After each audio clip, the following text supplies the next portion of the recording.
മുസ്ലിം ലീഗിനെ കൊണ്ട് കേരളത്തിലെ മുസ്ലിങ്ങൾക്ക് പ്രത്യേകിച്ച് ഗുണമൊന്നുമില്ലെന്ന് SYS general secretary Abdul Hakeem Azhari. കേരളത്തിൽ മുസ്ലിങ്ങൾക്ക് അർഹിക്കുന്ന പ്രാധാന്യം ലഭിക്കുന്നില്ലെന്നും കാന്തപുരം AP അബൂബക്കർ മുസ്ലിയാരുടെ മകൻ കൂടിയായ അസ്ഹാരി പറയുന്നു. ദ ന്യൂ ഇന്ത്യൻ എക്സ്പ്രസ് ദിനപത്രത്തിന് അനുവദിച്ച അഭിമുഖത്തിലാണ് ഹക്കീം അസ്ഹാരിയുടെ പരാമർശം.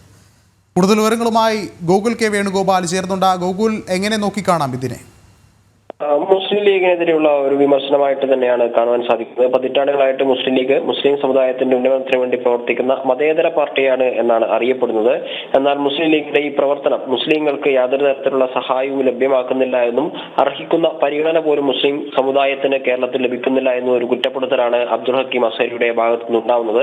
മറ്റു സംസ്ഥാനങ്ങളിൽ ആന്ധ്രയിലും കർണാടകയിലും ഉൾപ്പെടെ മുസ്ലിം സമുദായത്തിന് അർഹിക്കുന്ന പ്രാധാന്യമുണ്ട്. എന്നാൽ മൊത്തം ജനസംഖ്യയുടെ 30% മുസ്ലിങ്ങളുള്ള കേരളത്തിൽ ആ പരിഗണന ലഭിക്കുന്നില്ല എന്നൊരു പരാതിയാണ് അബ്ദുൽ ഹക്കീം അസ്ഹാരി പറയുന്നത്. അത്തരം പരിഗണന ലഭിക്കാത്ത സാഹചര്യത്തിൽ മുസ്ലിം ലീഗിനെ പോലെയുള്ള ശക്തമായ ഒരു സംഘടന കേരളത്തിനെ സംബന്ധിച്ചിടത്തോളം UDF-നെ സംബന്ധിച്ചിടത്തോളം മുസ്ലിം ലീഗ് അവിടുത്തെ പ്രധാന കക്ഷിയാണ്.